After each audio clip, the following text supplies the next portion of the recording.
얼마 전 어떤 한 영화를 보게 되었습니다. 그 영화는 종말에 관한 부분들을 좀 다뤘습니다. 어떤 사건과 어떤 재앙으로 인해서 세상이 점점 멸망해 갑니다.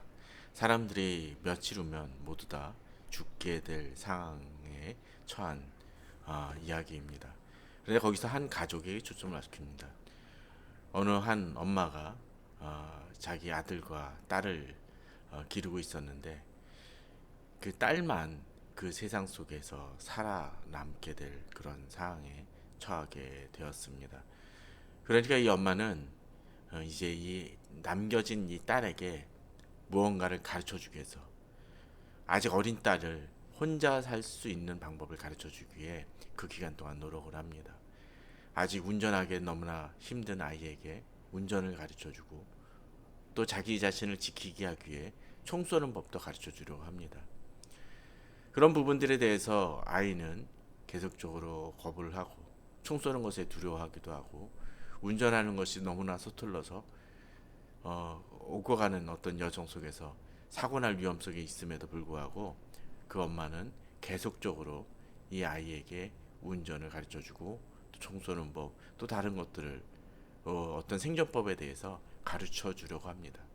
시간은 짧고 힘든 상황이지만 그래도 이 아이에게 자기가 죽기 전에 이 아이에게 뭔가를 가르쳐주고 조금이나마 살 수 있는 방법을 가르쳐주려고 노력을 합니다. 사실 이 며칠 동안이라도 이 아이의 일을 대신해서 운전을 하고 또 대적이 오면 위험 요소가 되면 총쏘는 대신 총쏘는 다면 그 방법은 쉬울지 모릅니다. 그러나 이 아이가 살아남기 위한 교훈과 훈련은 사실은 버겁더라도 이 짧은 기간 동안에 이 아이에게 생존하는 법을 가르쳐 주는 것이 좋은 방법일 것입니다. 이 시대에도 어쩌면 우리 시대에도 우리 자녀에게 이런 어떤 말세는 아니라 할지라도 종말은 아니라 할지라도 내가 떠나가고 우리 자녀만 남게 되었을 때 이 자녀가 어떻게 이 세상을 싸워 나갈지 그것을 가르쳐 주고 교훈을 주는 것은 중요한 의미를 지니고 있을 것입니다. 아니, 당장 내가 떠나가지 않는다 할지라도 이 세상을 살아가면서 어떤 문제나 역경이 닥쳤을 때 그 속에서 교훈을 얻어서 그러한 문제가 또다시 일어날 때 그것을 잘 이겨낼 수 있도록 이 아이에게 또 내 자녀에게 가르쳐 주는 것은 중요한 일일 것입니다. 자녀 아닙니까? 우리 뒤를 살아가는 후손들에게도 그것을 가르쳐 줘야 될 것이고 또 후손은 아니라 할지라도 우리가 이 세상을 살아가면서 지금 우리 주변에서 일어난 여러 가지 일들에 대해서 교훈을 얻고 그것이 비록 역경과 어려움의 상황이라 할지라도 그것을 통해서 교훈을 얻고 나중에 그런 일들이 벌어질 때 그것을 대처할 수 있는 어떤 지혜를 얻는 것은 중요한 부분들일 것입니다. 최근에 일어나는 이 코로나 계속적인 이어지는 이 몇 년간의 이런 상황들 속에서도 사실 그런 것 같습니다. 그냥 코로나는 예기치 않던 모든 어떤 여러 가지 일들로 인해서 우리들이 지금까지 겪어보지 못했던 일들을 겪게 만들었습니다. 그런 상황 속에서 우리나라는 여러 가지로 대처를 해오고 이겨내고 있습니다. 얼마 전 어떤 경제에 관계된 전문가의 이야기를 듣게 되었습니다. 그분과 이야기를 하다가 그런 이야기를 들었습니다. 지금 우리나라가 부동산도 많이 튀고 또 여러 가지 경제적으로 어려운 부분들은 있지만 OECD 여러 국가를 따져보면 우리나라가 아주 잘 대처하고 있는 상황입니다. 물론 자영업자라든지 분들이든지 여러 가지 질병을 앓고 있는 분들도 있고 또 백신으로 인해서 사망하시는 분들도 혹시나 있을지 모르지만 그러나 그렇다 할지라도 그런 위기 상황 속에서 다른 나라에 비해 훨씬 더 잘 대처하고 있는 것이라는 얘기를 들었습니다. 그런 것 같습니다. 사실 그 평가는 서로 간에 다를지 모르고 그분의 이야기가 전적으로 옳다고는 말할 수 없을지 모르지만 우리나라가 어떤 또는 우리 자신이 어떤 위기와 어려움에 닥쳤었을 때 그것이 내가 직접적으로 겪는 일이건 또는 그렇지 않은 건 간에 여러 가지 교훈을 얻고 지금을 이겨내는 것만이 아니라 나중에라도 그것을 이겨낼 수 있는 방법을 찾고 그 교훈을 얻는 것은 중요할 것입니다. 오늘 본문도 그런 것 같습니다. 3절에서 1절에서 그런 이야기가 등장을 하고 있죠. 여호와께서 모세에게 이르시되 바로에게로 들어가라. 내가 그의 마음과 그의 신하들의 마음을 완강하게 하면 나의 표징을 그들 중에 보이기 위함이며 내가 애굽에서 행한 일들 곧 내가 그들 가운데 행한 표징을 내 아들과 내 자손들의 귀에 전하기 위함이라고 말씀하고 있습니다.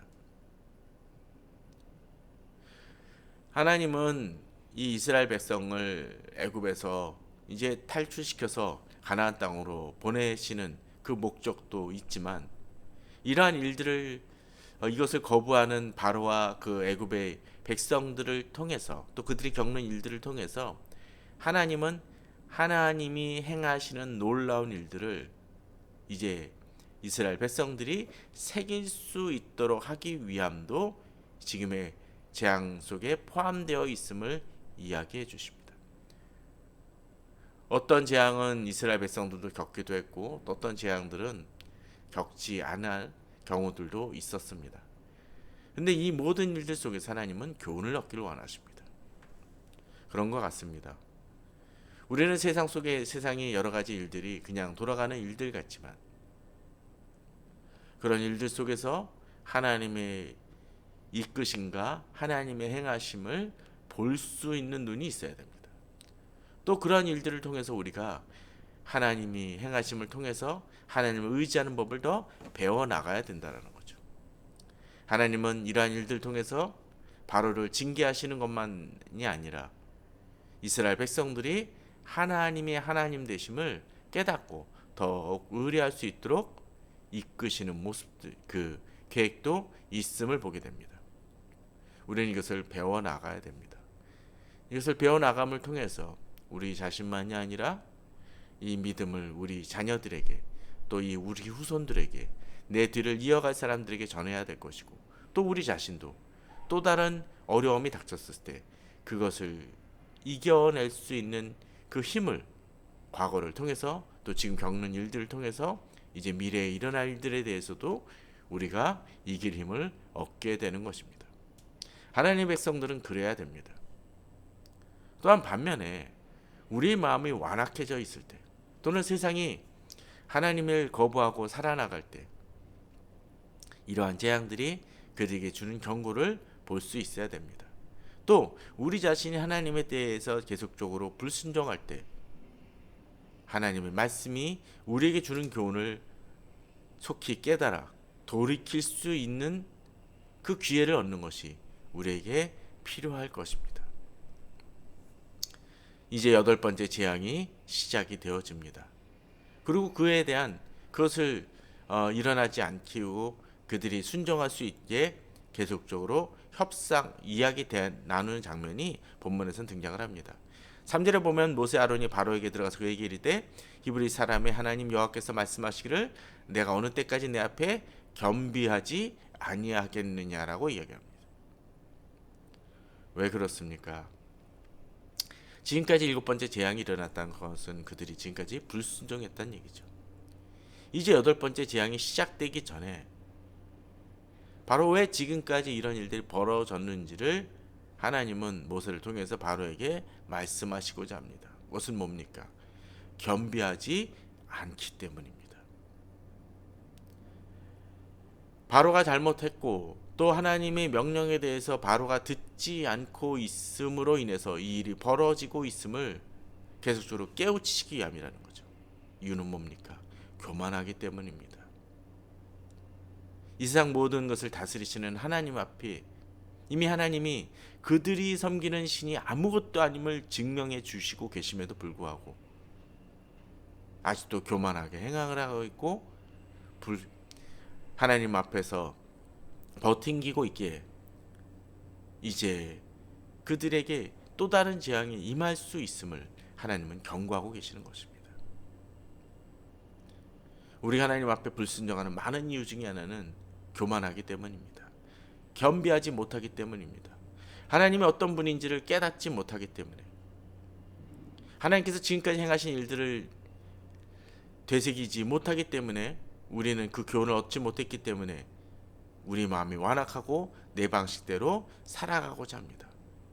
그럴 때 우리는 넘어지게 됩니다. 그러나 듣지 못하기 때문에 이제 하나님은 여덟 번째 재앙을 내리시고자 합니다. 그것은 내가 8절 4절에 보면 내가 만일 내 백성 보내기를 거절하면 내일 내가 메뚜기를 내 경내에 들어가게 하리니라고 되어 있습니다. 메뚜기가 지면을 덮어서 사람이 땅을 볼 수 없을 것이라고 얘기합니다. 우리는 이런 메뚜기 재앙을 보게 되면 가끔씩 우리는 해외 화재에서도 이런 것들을 종종 보게 되죠.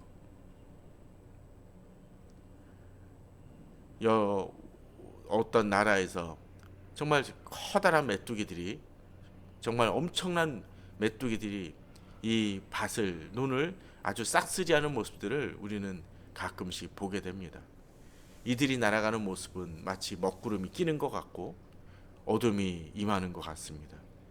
그들이 한번 스치고 지나가면 아주 그쪽의 논과 밭은 초토화되는 것을 우리는 방송에서 가끔 보곤 합니다. 어떤 일이 벌어지는 것입니까?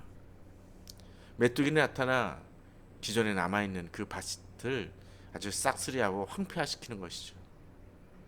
저는 이것을 볼 때마다 예전에 펄벅이라는 영화에서 이런 비슷한 장면이 나오는 것을 기억을 합니다. 아주 초등학교 때 보았던 그런 것으로 기억이 나는데, 마치 그처럼 그러한 일들이 벌어질 것이라고 경고하십니다.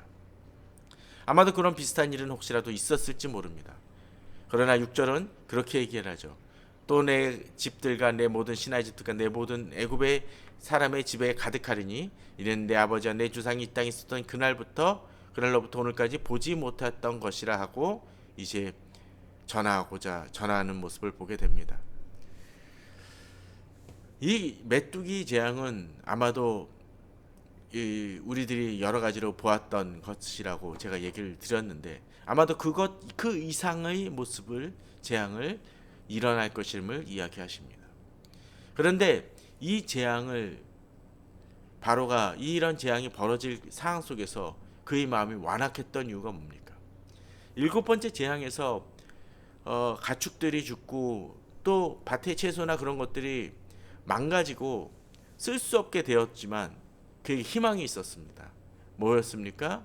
쌀과 보리 같은 것이 싹이 아직 다 안 나서 이제 곧 나았기 때문에, 자랄 것이기 때문에 이제 지금 당장은 내가 모든 것을 잃는 것 같지만 다시 회복할 수 있는 희망이 바로 바로에게는 있었다라는 것입니다. 그런데 하나님은 이 8번째 재앙을 어떻게 행하십니까?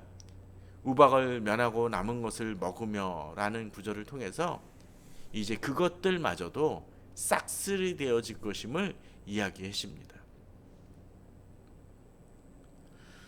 우리는 무언가 남았다고 생각을 했을 때 희망을 가집니다. 지난 시간에 한번 얘기를 들었던 것처럼 도박하던 사람이 도박으로 풍지박산이 되어졌지만 뭔가 자기 집에 작은 돈이라도 있으면 그 돈을 가지고 다시 뛰어들어가서 뭔가 꾸미는 것처럼 우리 자신도 그럴 수 있습니다. 하나님 앞에서 징계를 받았음에도 불구하고 또 고난에 처하고 있음에도 불구하고 어떤 때는 약간의 희망을 가지고 그것 때문에 그 마음이 다시 완악해지는 것을 보곤 합니다. 그러나 성경은 얘기합니다. 메뚜기가 내게 남은 그 우박을 면하고 남은 것들조차도 하나님이 치실 것을 얘기합니다. 하나님이 어떤 분인지를 안다라면 지금 내게 남아있는 것이 아무것도 아님을, 또 그것을 내가 지킬 수 없음을 우리는 깨달아야 됩니다. 그러나 우리는 그런 들 속에서 완악하고 무뎌져 있는 모습들을 종종 보곤 합니다. 우리가 일말의 기대를 가지고 그렇게 망가지고 있지는 않습니까? 깨달아야 됩니다. 그런 완악한 사람들 것을 깨닫지 못하곤 합니다. 그런데 이제 지금까지 없었던 일이 이제 7절에서 벌어집니다. 앞서 어떤 재앙에서는 요술사들이 이것은 하나님의 일입니다라고 이야기했던 적이 있습니다. 그런데 이제 그들을 많이 아니라 7절에 보면 바로의 신하들이 그에게 말하되 어느 때까지 이 사람이 우리 함정이 되리까? 그 사람들을 보내어 그들이 하나님 여호와를 섬기게 하소서. 왕은 아직도 애굽이 망한 줄 알지 못하시나이까라고 얘기하는 장면이 등장을 합니다. 자, 본문을 잘 보시기 바랍니다. 지금 누가 이야기를 합니까? 바로의 신하들입니다. 이전 본문에서는 바로의 신하들도 바로처럼 마음이 완악해졌었다라는 구절도 등장을 하는데, 지금은 이제 바로와 같이 있었던 그 신하들마저도 바로에게 직언을 행하고 있습니다. 옛날 같으면 이렇게 신하들이 이야기했다가는 그들이 즉각적인 처형을 받을지도 모를 것입니다. 그러나 그들이 지금 상황에서 이야기하는 것은 이것이 얼마나 심각한 일이고 왕이 이 부분에 대해서 깨닫지 못하면 이제 나라가 망하게 되고 나라가 존재할 수 없을 정도가 돼버릴 것이라는 것을 깨달았기 때문입니다. 그러기에 신하들마저도 이야기를 합니다. 첫 번째로 그들이 지적하는 것은 무엇입니까? 어느 때까지 이 사람이 우리의 함정이 되리까라고 얘기합니다. 그 얘기는 뭡니까? 내 자신이 계속적으로 겁을 한다라면 이미 이 일어났던 일들처럼 이제 또다시 망하는 길로 갈 것이라는 것을 지적을 하는 것입니다. 이미 모세는 그들에게 있어서 함정과 같은 존재라는 거죠. 대항하면 대항할수록 망하는 수밖에, 자기 자신들이 그럴 수밖에 없다는 것을 얘기해 주는 것입니다. 그런데 유일하게 한 사람이 깨닫지 못합니다. 바로 바로 왕입니다. 깨닫지 못하기에 신하들의 얘기를 듣고자 하지 못합니다. 그래서 신하들은 먼저 얘기합니다. 그들이 하나님 여호와를 섬기게 하소서. 두 번째로 이런 지적도 합니다. 왕은 아직도 애굽이 망한 줄을 알지 못하시나이까? 본문을 잘 살펴보십시오. 신하들이 뭐라고 얘기합니까? 아직도 애굽이 망한 줄을. 바로는 아직은 희망이 있다라고 얘기를 하는데 신하들은 어떻게 생각합니까? 이미 끝났다라는 것입니다. 그래서 차라리 비청산이라도 하고 다시 살아날 수 있는 희망을 갖자라고 이야기를 하는 것입니다. 어떤 때는 우리 주변 사람들마저도 등을 돌릴 때가 있습니다. 그럴 때 깨달아야 됩니다. 나랑 친한 사람이라 할지라도 그들이 내게 조언을 한다면 기분 나쁠 수 있을지 모릅니다. 그러나 그런 순간 속에서도 내가 이야기하고 내가 그 이야기를 들으려는 마음이 있을 때 우리는 다시 일어설 수 있고 망한 중에서도 다시 회복할 수 있는 일만의 가능성에도 보게 됩니다. 내가 내 길을 고집한다라면 우리는 실패할 수밖에 없습니다. 바로가 그렇게 완악한 마음을 가졌던 이유가 무엇입니까? 자신이 지금 어떤 상태인지를 알지 못하기 때문이고 자신의 지금 상황이 지금 일말의 희망이 아니라 이제 망하게 되었다는 것을 깨닫지 못하기 때문일 것입니다. 우리는 하나님의 말씀을 들을 수 있어야 됩니다. 듣는 자가 희망이 있습니다. 그러나 듣지 않는다면 우리는 희망이 있다고 생각할 때 우리가 지금 망할 단계에 처해져 있는지도 모릅니다. 또 내 자신으로 인해서 내 자신의 완악함으로 인해서 나만 망하는 것이 아니라 우리 가족이, 자녀가, 우리 주변이 망할 수 있음을 알아야 됩니다. 그것을 기억할 때 우리는 돌이키게 됩니다. 자, 그런데 이제 모세 아론을 바로에게로 다시 데려오니까 바로가 그들에게 이르되 가서 너희 하나님 여호와를 섬길 자가 누구오냐라고 얘기합니다. 그의 대답에 모세는 온 가족이 다 나가야 된다라고 얘기합니다. 그러나 바로는 반대 얘기를 합니다. 그렇게 하지 말고 너희 장정만 가서 여호와를 섬기라.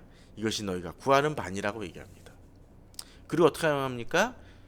바로가 모세 아론을 쫓아내는 장면이 등장을 합니다. 참 뭔가 협상이 되는 것 같고 뭔가 일이 진행되는 것 같지만 하나님의 뜻과는 전혀 상반된 행동을 하는 일들이 있습니다. 그들이 뭔가 내게 허락하는 것 같지만 그게 아니라는 것이죠. 그러는 이유가 뭡니까? 뭔가 붙잡고 싶습니다. 뭔가 지키고 싶습니다. 그러나 하나님의 손 앞에서 우리는 엎드릴 수 있어야 됩니다. 내 자신의 수준을 깨닫고 내 자신의 상태를 깨달을 때 우리는 지금 내가 얼마나 심각한 위기에 처해 있는지를 깨닫게 됩니다. 결국 바로가 지키지 않고 하나님의 음성을 듣지 않자 12절에 보게 되면 이제 그런 얘기가 등장을 합니다. 여기서 모세에게 이르시되 애굽 땅에 내 손을 내밀어 메뚜기를 애굽 땅에 올라오게 하여 우박에 상하지 아니한 밭의 모든 채소를 먹게 하라. 앞서 이야기를 들었던 것처럼 이제 이 재앙으로 인해서 이제 그들이 갖고 있었던 희망마저도 철저히 파괴됨을 보여줍니다. 우리는 지혜를 가질 필요가 있습니다. 하나님의 지혜를 가질 필요가 있습니다. 하나님의 지혜를 가질 때 이길 수 있는 힘이 옵니다. 결국 그 뒤에 이어지는 본문 속에서는 메뚜기가 얼마나 심각했는지를 보여주게 됩니다. 우리는 자주 잊곤 합니다. 우리의 위기를 잊어버리고 이 정도면 괜찮겠거니 피할 길이 있다고 생각을 합니다. 그러나 하나님이 경고하실 때 그 길은 망하는 길로 갈 수밖에 없고 그 경우에 우리는 실패하고 넘어질 수밖에 없습니다. 이에 대해서 바로가 놀라서 급히 부릅니다. 얼마나 당황했는지 알 수 있죠. 그리고 본문은 뭐라고 되어 있나요? 내가 너희 하나님 여호와 너희에게 죄를 지었으니라고 되어 있습니다. 이전 본문하고는 좀 더 차이가 있죠. 이번만은 자기가 잘못했다고 했던 반면에 지금까지 곧 죄를 졌고 특별히 17절에서는 바라건대 이번만 나의 죄를 용서하고 너희 하나님 여호와께 구하여 이 죽음은 내게서 떠나게 하라고 되어 있습니다. 하나님이 자신을 치실 때 또 그 위기를 깨달을 때 뭔가 조금 회개하는 듯이 비춰지는 이들이 있습니다. 그러나 그 와중 속에서 제대로 돌이키지 않는 경우들 보게 됩니다. 바로가 그러했습니다. 이번만 범죄했다고 얘기를 하고 자기 자신의 문제를 제대로 보지 못합니다. 바라건대 이번만 나의 죄를 용서하고 너희 하나님 여호와께 구하여 이 죽음만은 내게서 떠나게 하라고 되어 있습니다. 그것이 길입니까? 바른 회개입니까? 아니라는 것이죠. 자기가 아직도 살 수 있다라고 착각을 합니다. 그러나 결국은 그들은 실패하고 맙니다. 왜요? 하나님의 음성을 들어야 될 때 듣지 않다가 망하는 길로 들어서는 것이죠. 진정으로 우리가 막차를 타지 않는 분들이 되길 원합니다. 진정으로 하나님 말씀하면서 바로 서고 자기 자신을 돌아보길 바랍니다. 그럴 때에만 우리가 살 수 있는 길이 열립니다. 감사합니다.